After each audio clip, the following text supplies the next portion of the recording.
Hey guys, most men spend their entire lives chasing things that will never bring them peace, only to wake up one ordinary morning, look in the mirror, and realize with a sudden cold panic that the clock is running out. When you are 20, time feels like an infinite currency, something you can spend recklessly on bad habits, toxic people, and the desperate approval of strangers. At 30, life feels like a battlefield of ambition, a frantic race to climb the corporate ladder, build the bank account, and secure the titles that society tells you will finally make you happy. But then 40 arrives. It does not announce itself with a trumpet blast, but with a heavy, deafening silence. You stand in your kitchen late at night, the house quiet, the weight of a 30-year mortgage, a family, and decades of accumulated stress resting heavily on your shoulders. And a terrifying question echoes in the dark.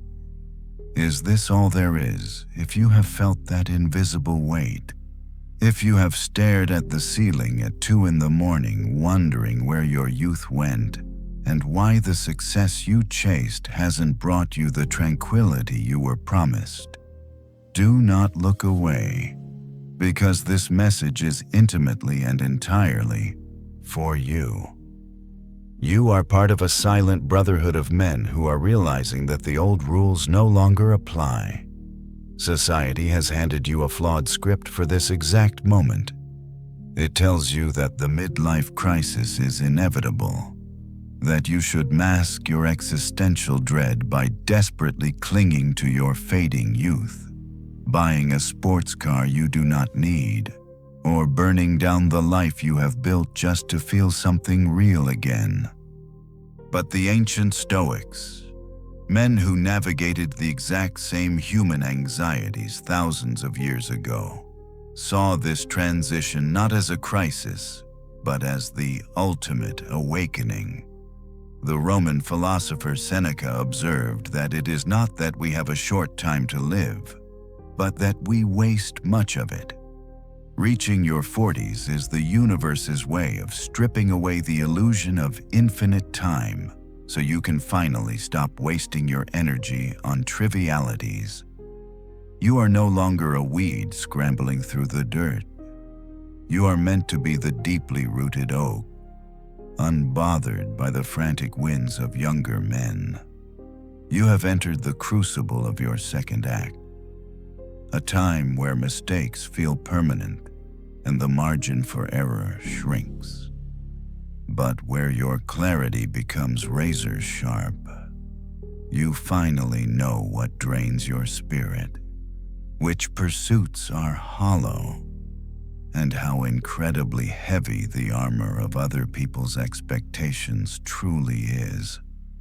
The Stoic teacher Epictetus reminded his students that suffering comes from trying to control what is not ours, and by the time you reach 40, you have likely exhausted yourself trying to manage the unmanageable.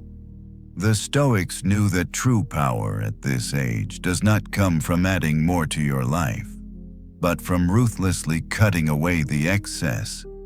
It comes from unlearning the toxic habits that have quietly kept you enslaved to anxiety, anger, and comparison.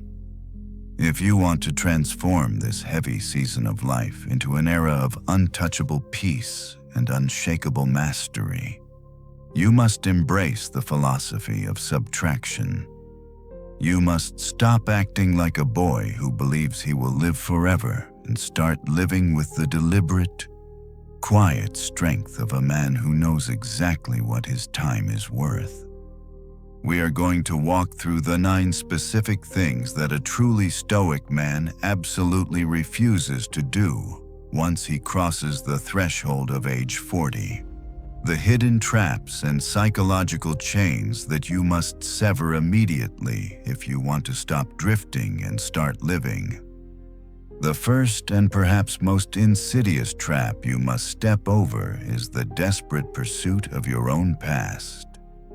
Society has constructed a multi-billion-dollar industry built entirely on the fear of aging, convincing men that the moment they notice the gray at their temples or the lines around their eyes, their value has plummeted. You see men in their 40s and 50s suddenly adopting the slang of 20-year-olds, exhausting themselves in gyms not for health but for vanity, and compromising their dignity to chase the fleeing shadow of youth. A Stoic man absolutely refuses to engage in this undignified scramble. He understands the profound truth written by the Roman Emperor Marcus Aurelius, who reminded himself to strip away the vanity of the flesh and recognize that every stage of life has its own unique, commanding nature. The Stoic man does not want to be a boy again. He recognizes that youth is fraught with ignorance, emotional volatility, and a desperate craving for external validation. To desperately claw at your 20s is to admit that you have learned absolutely nothing of value in the last 2 decades. Instead, the Stoic man steps fully and confidently into his maturity. He views his aging not as a decay, but as a distillation. The trivial concerns that used to keep him awake at night, the desperate need to be liked by people he does not even respect, the fear of missing out on the latest fleeting trend, all of it is burned away, leaving only what is dense, heavy, and real. This brings us to the second thing the Stoic man aggressively cuts from his life, which is the tolerance for meaningless triviality and the draining noise of other people's drama. When you were younger, you likely suffered fools gladly. You engaged in office gossip, you argued with strangers on the internet, and you allowed your peace of mind to be hijacked by the daily outrage cycle of the news. You did this because you subconsciously believed your supply of time was infinite. But the philosopher Seneca, writing to his friend Lucilius, issued a piercing wake-up call that every man must hear. He wrote that nobody would freely hand out their money to passers-by, yet we hand out our lives to anyone who asks. We are incredibly stingy with our property, but outrageously reckless with our time, which is the only thing we should truly be greedy about. After 40, the Stoic man becomes ruthlessly protective of his mental space. He stops agreeing to arguments that do not matter. When a coworker tries to drag him into petty office politics, or when a driver cuts him off on the highway, he no longer reacts with the hot, uncontrollable anger of a younger man who feels he must defend his honor at every slight. He realizes that reacting to every provocation is a form of voluntary slavery. As Epictetus taught, anyone capable of angering you becomes your master, and a man of 4 decades should serve no master but his own reason. The Stoic looks at the provocation, measures it against the vast, infinite expanse of time, and simply lets it drop. He reserves his energy for his family, his deepest principles, and the silent, vital work of governing his own soul. He knows that his true strength is no longer measured by how loud he can shout, but by how deeply he can remain silent when the chaotic world demands his reaction. The third thing he refuses to do is carry the suffocating weight of past regrets. By 40, you have made mistakes, you have failed at ventures, chosen the wrong paths, and hurt people you cared about. The average man drags these failures behind him like a sack of iron. replaying old arguments in the shower and punishing himself for choices made a decade ago. The Stoic man cuts the rope. He recognizes that the past is entirely outside of his control. To suffer over what is finished is to suffer twice. He extracts the practical lesson from his failure, integrates it into his character, and immediately discards the guilt. He treats each morning as a completely new life, unburdened by the phantom of yesterday, focusing his entire, undivided, massive presence on the only territory he actually commands, which is the unwritten canvas of today. The fourth thing a Stoic man completely abandons after crossing into his 40s is the paralyzing fear of his own mortality and the natural aging of his physical body. Modern culture treats aging as a disease to be cured or a shameful secret to be hidden, constantly selling you the illusion that you can somehow cheat time. But the Stoic man looks at the mirror and embraces the graying hair, the deepening lines on his face, and the subtle slowing of his physical pace not as a defeat, but as a hard-earned graduation.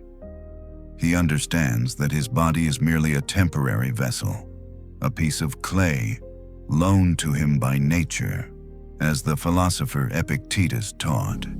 To spend your middle age terrified of getting older is to wage a war against the universe itself, a war you are guaranteed to lose. Seneca advised his friends to compose their minds as if they had reached the very end of the road, to settle their accounts with life each and every day. When you stop fearing the end of your life, you are finally free to actually begin living it. The Stoic man practices the meditation on mortality not to become depressed, but to inject a massive, undeniable urgency into the present moment. He realizes that a long life is not measured by the number of breaths taken, but by the depth and intention of those breaths. This profound acceptance leads directly into the fifth chain he severs forever, which is the dangerous habit of tying his identity and self-worth to his job title, his bank account, or his accumulated material possessions.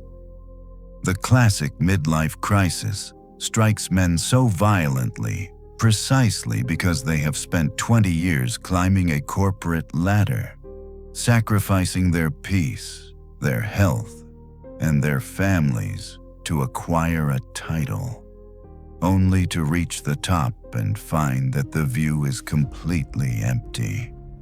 The ego whispers that you are only as valuable as your last paycheck or the brand of the automobile parked in your driveway. But the Stoic man strips away this illusion with brutal honesty. He looks at the Roman Emperor Marcus Aurelius, the most powerful and wealthy man on the face of the earth, who constantly reminded himself that his purple cloak of authority was just dyed sheep wool, and his lavish feasts were just dead animals. True worth, the Stoics understood, is generated entirely from within. It is forged by your character, your integrity, your courage, and your ability to remain calm in the midst of absolute chaos. If your identity is anchored to your career, you will shatter into a million pieces the day you are forced to retire or the day the market turns against you. But if your identity is anchored to your internal virtues, you become completely untouchable. You could be stripped of every dollar, every title, and every ounce of social standing, and you would still stand tall, immovable, and whole. The Stoic man over 40 refuses to introduce himself by stating his profession. He knows that what he does to pay the mortgage is simply an indifferent necessity. a role he plays in the theater of society. But it is absolutely not who he is.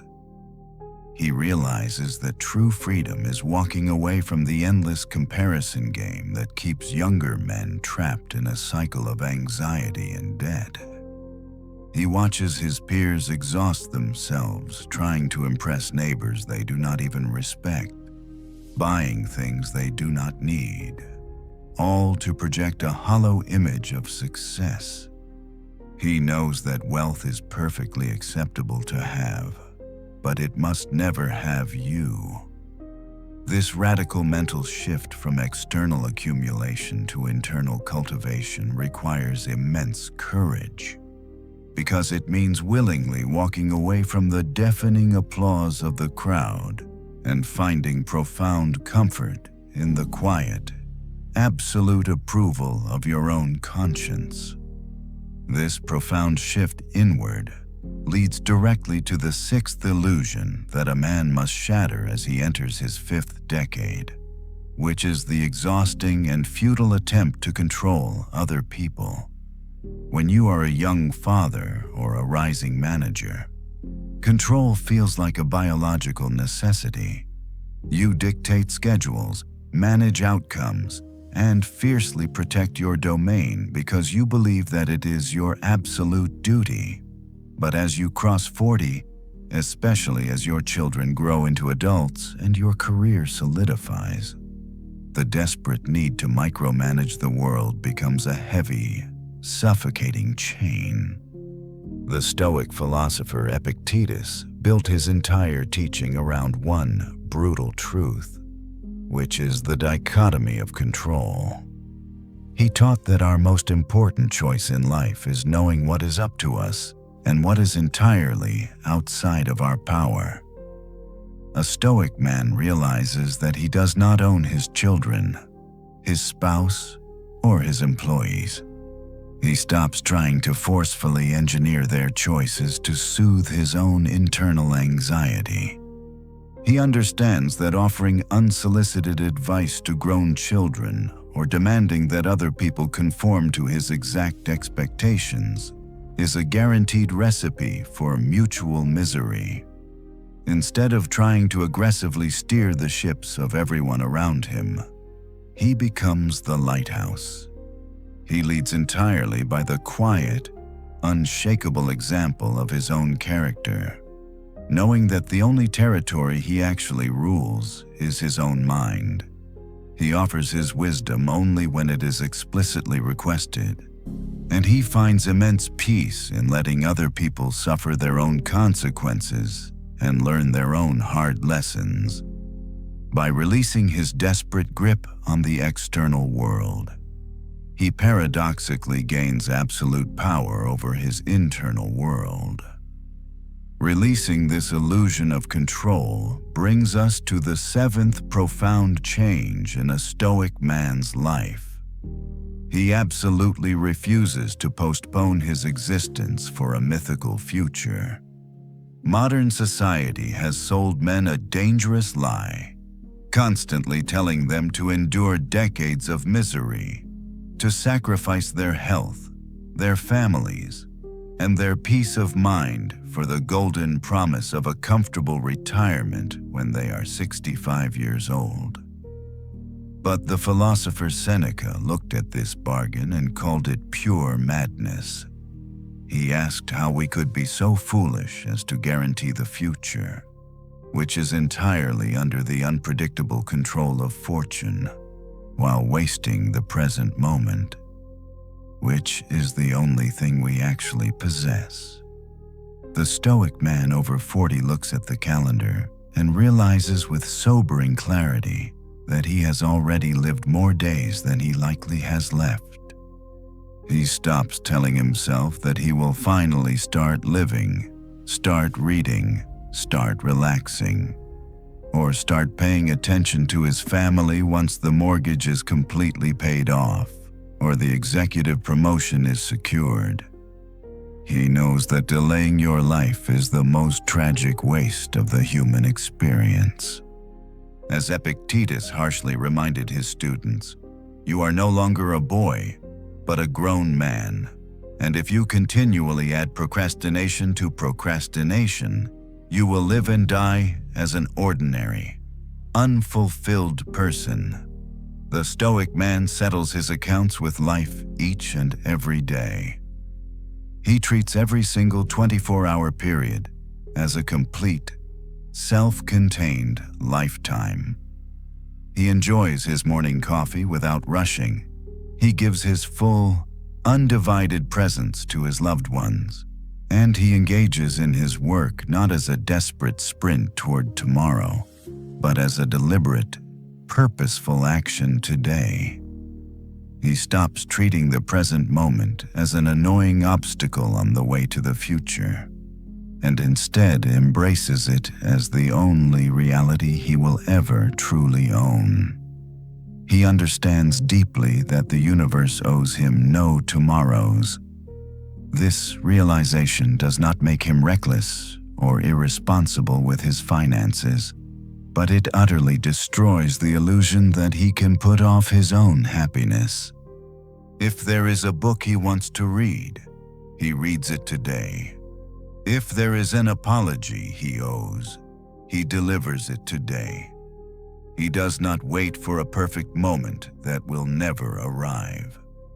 This conscious embrace of the present moment brings us to the eighth and perhaps most profound shift in a Stoic man's journey, which is the absolute refusal to surrender to intellectual and spiritual stagnation. By the time a man reaches 40, society quietly grants him permission to stop growing. You have secured the career. You have bought the house with the 2-car garage. You have raised the children. And the world tells you it is finally acceptable to sit back in the recliner and become rigid in your ways. The ego whispers a very dangerous lie during this season of life, telling you that because you have survived this long, you have completely figured out how the world works.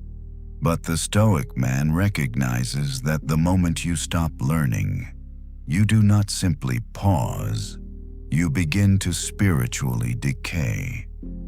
The Greek philosopher Epictetus issued a warning that rings just as true today as it did 2,000 years ago, stating that it is impossible for a man to learn what he thinks he already knows. A man who refuses to adapt, who clings stubbornly to outdated opinions, who refuses to read new books or entertain new perspectives, is a man who is already dead, even if his heart will keep beating for another 40 years. The Stoic man over 40 aggressively protects his identity as an eternal student. He knows that his past victories do not guarantee his future wisdom.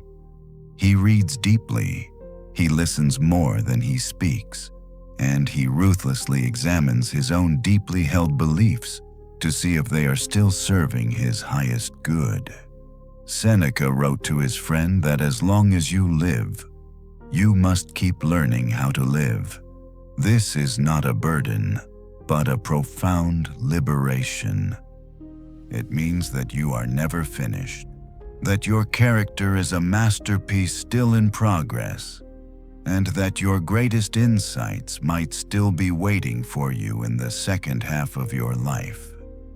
This continuous pursuit of wisdom leads directly into the ninth and final illusion that the Stoic man destroys forever, which is the failure to properly value the sheer miracle of his own existence. In the frantic rush of our younger years, we treat our days as if they are cheap, infinite commodities, easily traded for overtime pay or wasted on mindless entertainment. But the Stoic man practices the ancient discipline of memento mori, the active, daily meditation on his own mortality. He does not do this to become morbid or depressed, but to strip away the dullness of routine and inject a blazing, vibrant intensity into every single thing he does. When he sits down to dinner with his family, He silently reminds himself that this exact arrangement of souls, this exact conversation, will never happen again in the history of the universe. He looks at his own hands. He feels the breath filling his lungs, and he recognizes that this ordinary Tuesday afternoon is an unearned, incredibly fragile gift.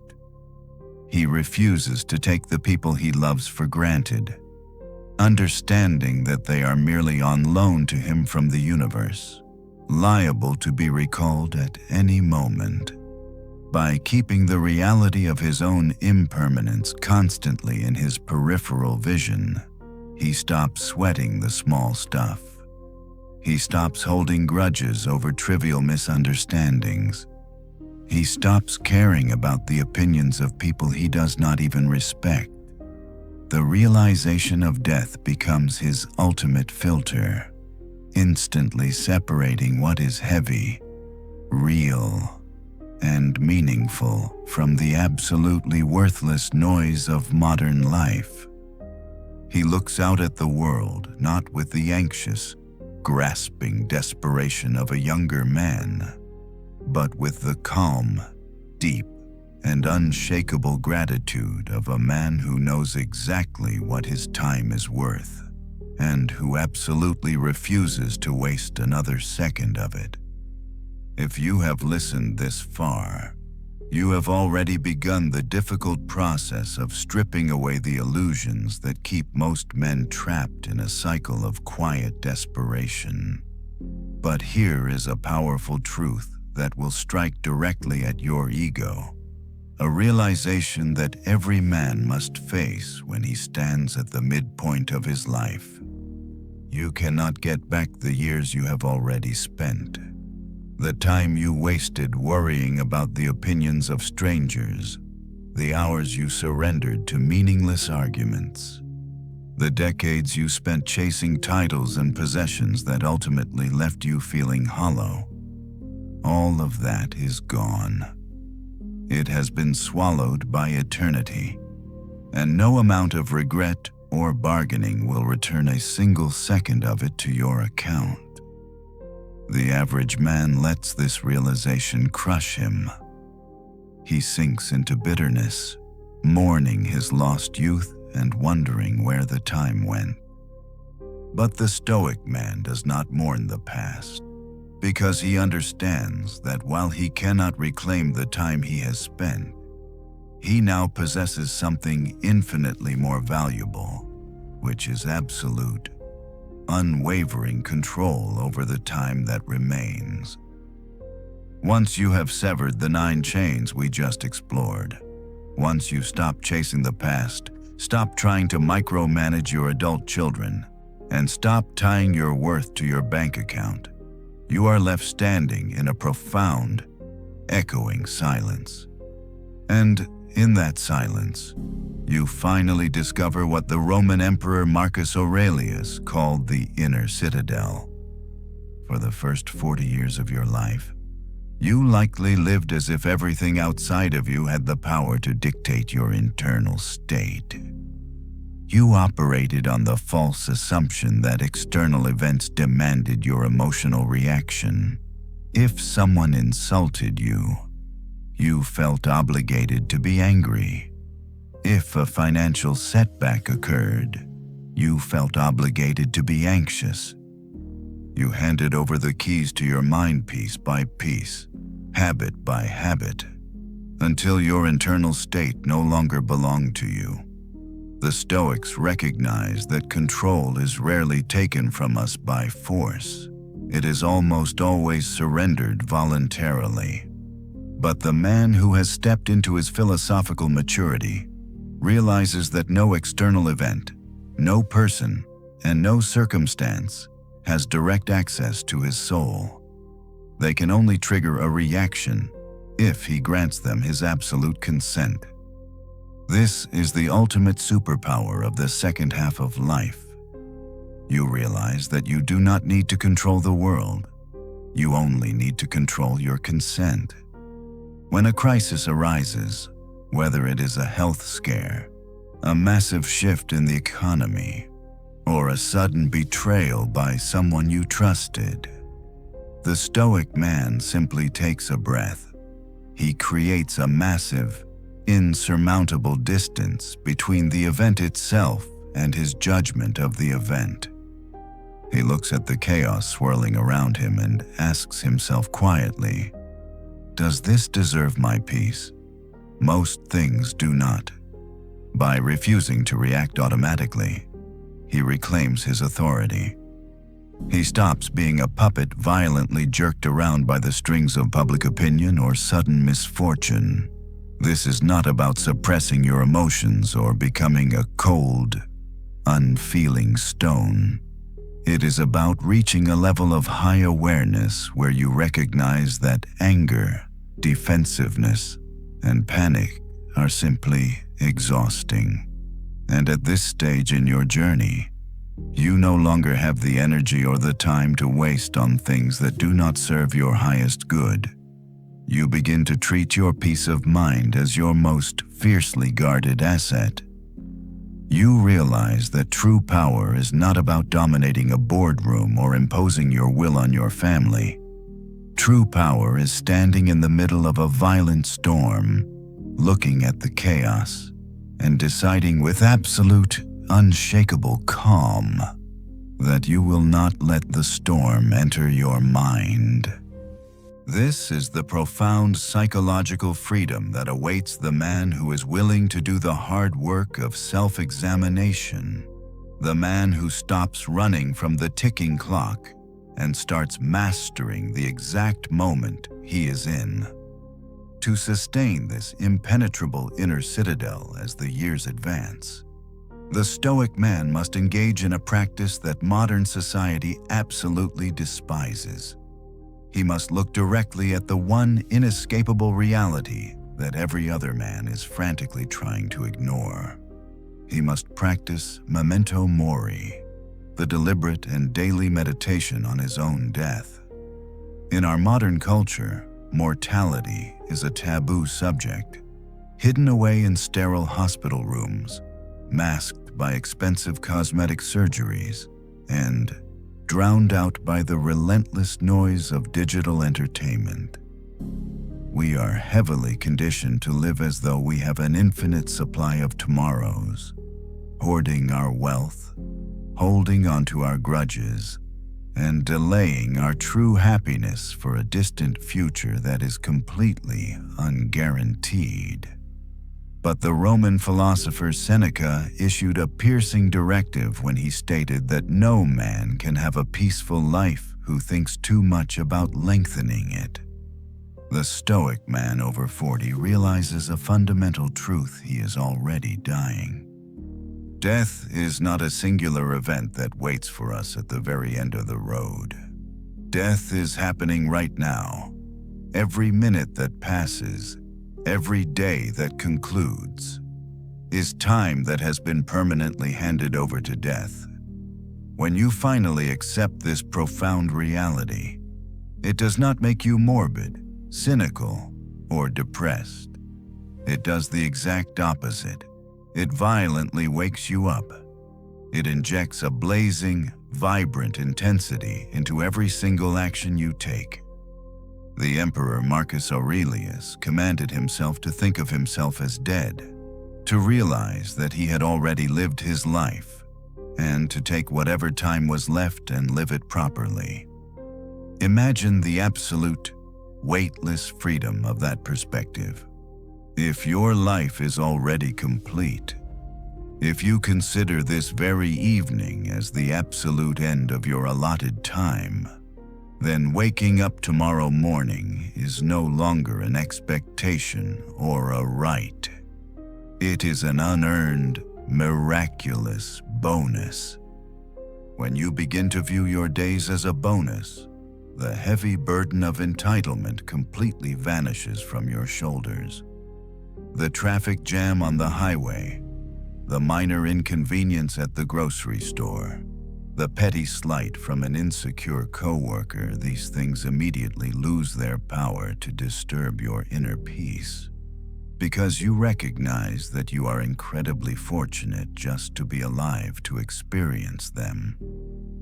The realization of death is the ultimate filter for your life. When you are agonizing over a career decision, or holding on to a bitter resentment against a family member, or hesitating to pursue a meaningful goal, ask yourself if this trivial anxiety will matter in the final moments of your existence. The Stoic man uses this filter to settle his accounts each and every day. He does not go to sleep with unspoken apologies, hidden resentments, or delayed gratitude. He treats his family and friends with a profound, quiet reverence, remembering the harsh but necessary advice of Epictetus, who taught that when you kiss your child or your wife, you should silently remind yourself that you are kissing a mortal, and they could be taken from you by the universe without any warning. This is not a thought meant to terrorize you, but to shatter your complacency. It forces you to put down your distractions, look the people you love directly in the eyes, and give them your absolute, undivided presence, knowing that this exact moment will never happen again in the history of the cosmos.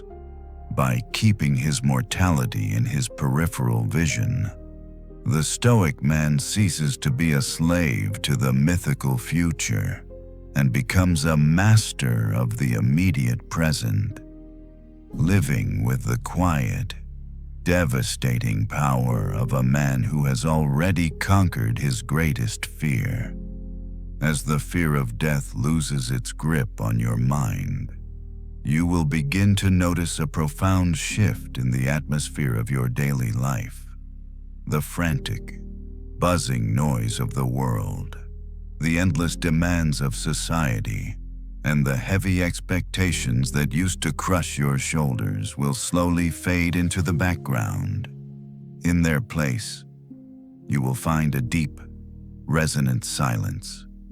For a younger man, silence is terrifying. A younger man will do anything to avoid being alone with his own thoughts, filling every empty second with loud music, glowing screens, or meaningless conversation. But for the Stoic man who has crossed the threshold of 40 and discarded the illusions of his youth, silence becomes a sanctuary. You no longer need to constantly broadcast your achievements to the world to prove that you exist. You no longer need to argue with fools to prove that you are right. You have stepped off the exhausting treadmill of modern comparison and walked into the quiet strength of your own inner citadel. The philosopher Seneca wrote that true happiness is to understand our duties toward gods and men, to enjoy the present without anxious dependence upon the future, and to rest satisfied with what we have, which is abundantly sufficient. When you reach this state of philosophical maturity, your entire presence changes. You become the anchor for everyone around you. When your family faces a crisis, they will not see a man who panics or lashes out. They will see a man who takes a deep breath, assesses the reality of the situation, and responds with measured, unshakable grace. You become the quiet lighthouse in the storm, offering guidance only when it is asked for, and leading primarily by the powerful, undeniable example of your own character. You realize that you have already fought your hardest battles. The frantic climbing is over. The second act of your life is not about acquiring more, but about refining what remains. It is about taking the vital energy you used to pour into climbing the corporate ladder or pleasing strangers and turning it entirely inward to cultivate your own soul. You embody the 4 pillars of Stoic virtue: which are the wisdom to know what you control, the courage to face the inevitable fading of the physical body, the justice to treat your fellow human beings with deep compassion, and the temperance to enjoy the simple pleasures of life without becoming enslaved by them. You take the time to read the ancient texts, to take the long walks in the woods without checking your phone, and to look at the people you love with a profound, undistracted appreciation. You settle your accounts with life every single evening, going to sleep with a clear conscience and waking up to treat each new morning as a miraculous, unearned gift. This is the ultimate freedom that the Stoics promised. It is a freedom that cannot be bought with a massive retirement account or a prestigious job title. It is forged exclusively through the rigorous, daily discipline of your own mind. As you move forward into the deepening autumn of your life, remember that you are exactly where you are supposed to be. Do not mourn the chapters that have already been written, but pour your entire magnificent presence into the ink of today. If this journey through the ancient wisdom of the Stoics has brought some measure of peace or clarity to your mind today, please consider leaving a like, subscribing to the channel, and sharing this message with another man who might be quietly carrying the heavy burden of his own midlife transition. It is through your quiet and steady support that we can continue translating these life-saving truths for the modern soul. May you walk through this new season of your life with absolute courage and unshakable grace. May you find profound comfort in the stillness and immense power in your own presence. I wish you enduring health, quiet luck, deep peace, and true, lasting happiness. Until next time, embrace the beautiful sanctuary of the silence. As the silence of your new sanctuary deepens, you will begin to experience the final and most magnificent transformation of the Stoic man over 40. You move beyond merely tolerating your fate, and you begin to actually love it. The ancient philosophers called this amor fati, the love of one's destiny. For the first half of your life, you likely fought against the current of the universe. You complained when the weather ruined your plans. You grew bitter when an economic downturn affected your business, and you felt personally attacked by the natural decay of your own physical body. You treated the universe as if it were a chaotic enemy that you had to constantly wrestle into submission.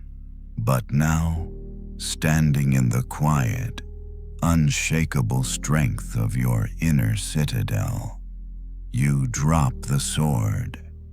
You realize that to fight against what has already happened is an act of pure madness. The Roman Emperor Marcus Aurelius, a man who faced devastating plagues, bitter betrayals, and constant warfare during his reign, wrote in his private journals that we should accept whatever comes to us, woven in the pattern of our destiny. For what could more aptly fit our needs? The Stoic man looks at the massive obstacles in his path and no longer sees them as unfair punishments from a cruel world. He sees them as the exact raw material required to forge his character. When a crisis strikes, he does not look up at the sky and ask why this is happening to him. Instead, he looks inward and asks what specific virtue this crisis is demanding him to practice. If it is a sudden financial loss, the situation demands temperance and courage.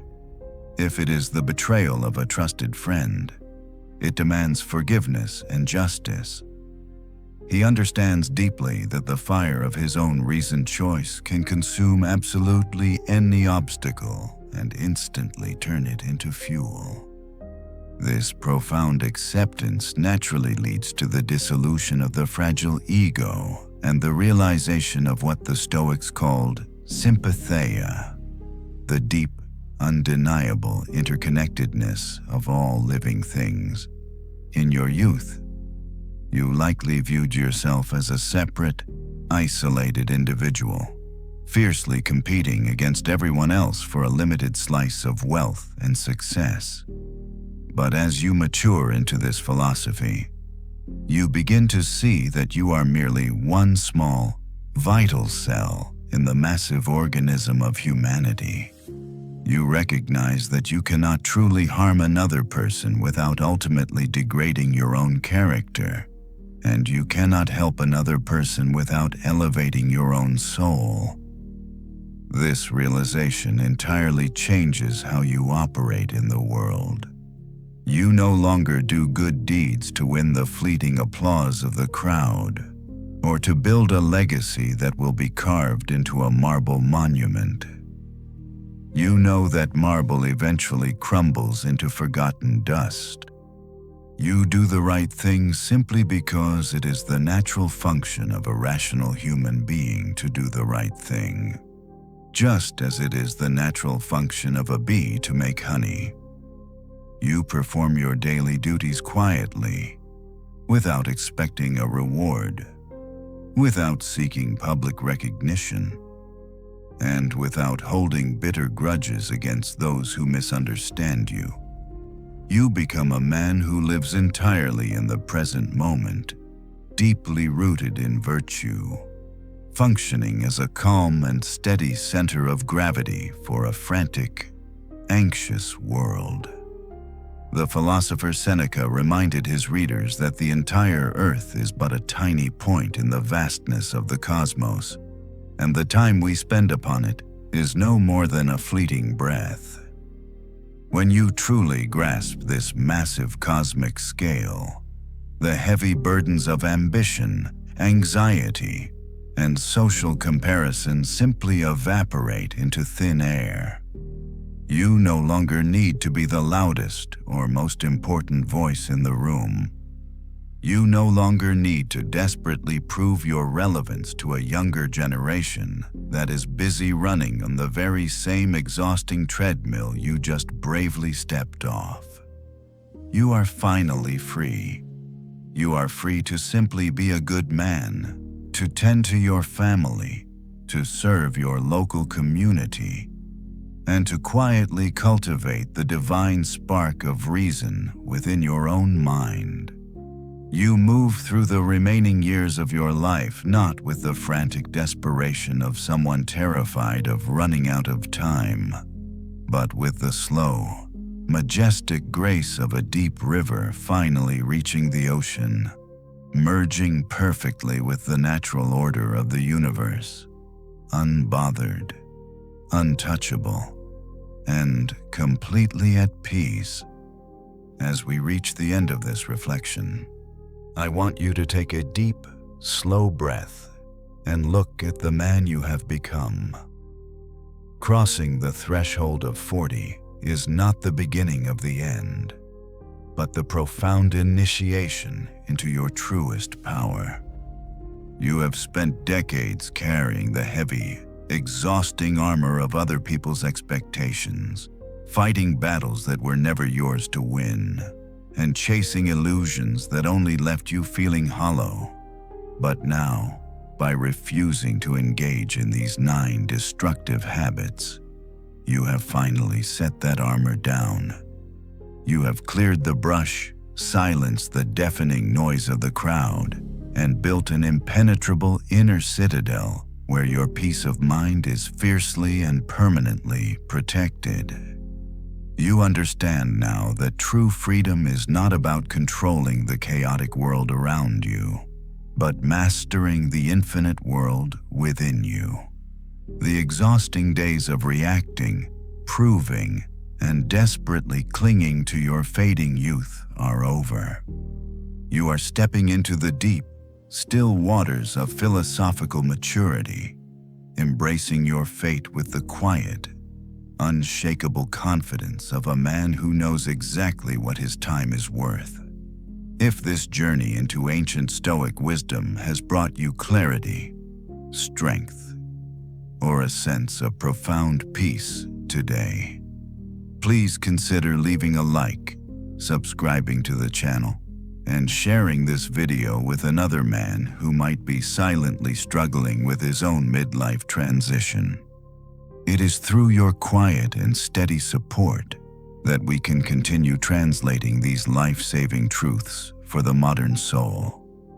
May you walk through this powerful new season of your life with absolute courage, unmatched dignity, and unshakable grace. May you find profound comfort in the stillness and immense, enduring power in your own presence. I wish you health, quiet luck, deep peace, and true, lasting happiness. Until next time, embrace the beautiful sanctuary of the silence. See you next video.